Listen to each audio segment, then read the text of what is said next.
Okay, so today I'm going to talk about an aspect of fiction that's so little discussed on its own that I couldn't even find a name for it. So I'm going to call it the story model.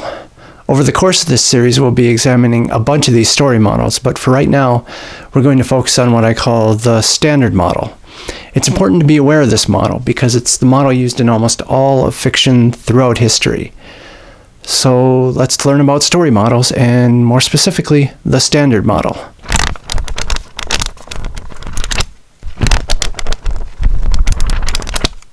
So I think the best way to explain what a story model is to contrast it with plot. A plot, for those who don't know, is essentially an arrangement of events as determined by the writer. In other words, when you as a writer are thinking about what's going to happen in your story, you're generally thinking about various events that you want to write about and in what order the event should go in. That order is the plot. But the order doesn't tell you anything about how you're going to present these events on the page. Are you going to use scenes or exposition? Are you going to have your characters write emails or texts to each other and then show those emails or texts? Are you going to have diary entries? Will you show the reader an essay your character wrote, even the footnotes that go with it, and so on? Basically, a story model is the superficial presentation of your fictional material. It's not what you present to the reader, but how you present it. Alright, so let's make this clear by discussing the standard model. As you can see here, the standard story model is essentially a movement back and forth between exposition and scene. Now, I'm defining exposition here as anything that isn't dramatized, that is, anything that doesn't happen in quote-unquote real time, or something approximating real time. Thus, exposition can include things like a summary of an event, background information on a character or place, commentary by the narrator, and so forth. Other people will divide what I'm calling exposition up into different categories, but for the purposes of explaining the standard model, we're going to stick with just exposition and scene, with the scene, of course, being anything that a writer presents in real time or close to it. Basically, another way to think about this is you have showing and telling, the showing being a scene and the telling being the exposition. So what you see then is, in the standard model, a writer will use exposition wherever there is no need to dramatize, and will then use scenes for those critical moments that he or she believes the reader should observe directly. Of course, you can always start with a scene, then move into exposition, or have two scenes more or less back to back, and so on. But the point is, exposition and scene are the two ways in which the material will be presented on the page. Okay, let's move on to an example.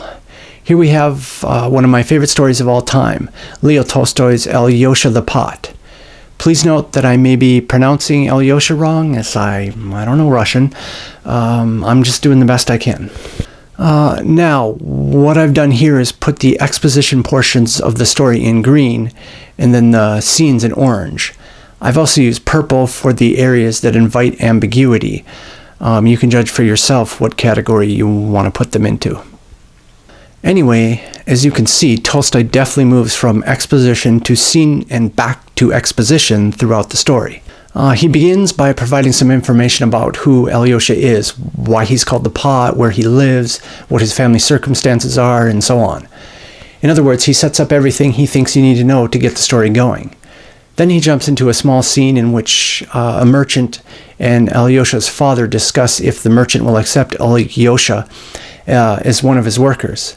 By itself, the scene isn't that important, but it is the inciting incident, which is the moment that essentially sets the story into motion, and so Tolstoy rightly dramatizes it. And then he jumps right back into exposition, detailing the situation at the merchant's house and how Alyosha gets along there, what he has to do, what problems he faces, and so on.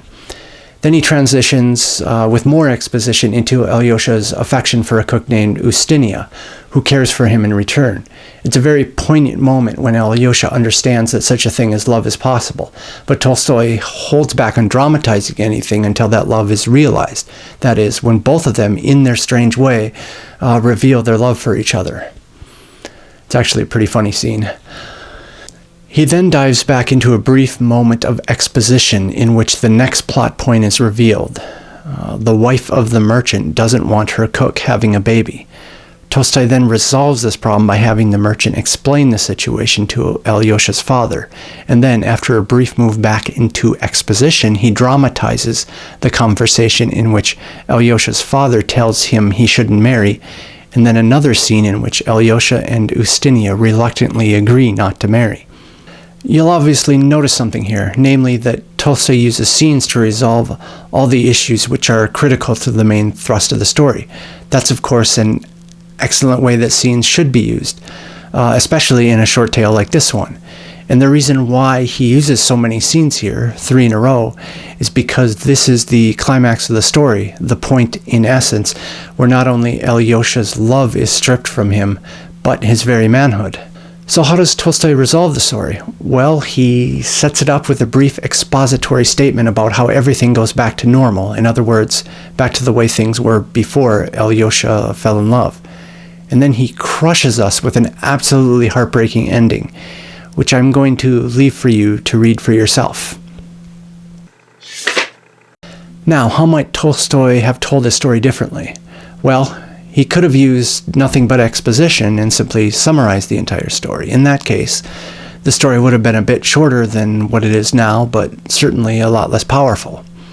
Or he could have put everything into scenes, in which case, in order to get all that he needed to say, he would have had to write a novel, which may or may not have been as good as the story. Most likely not.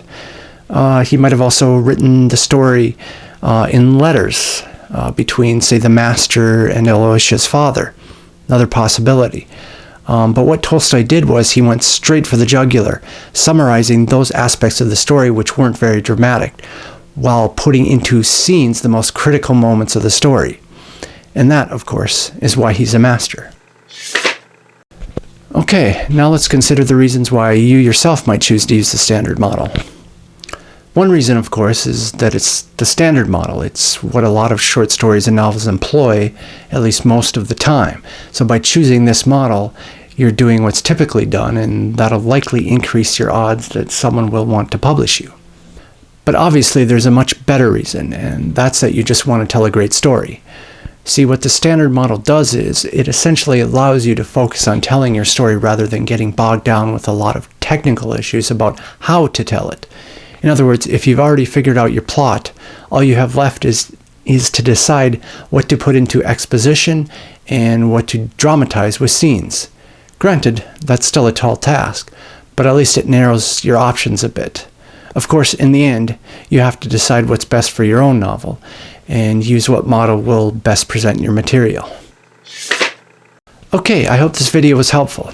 Another thing you might want to do is go look at some of your favorite short stories and novels and see if they follow the standard model, or if they do something different, and try to figure out what that difference is. That said, if you feel I've left some questions about the standard model unanswered, please place your questions below and I'll try to answer them. Otherwise, I'll see you next week. Toodaloo!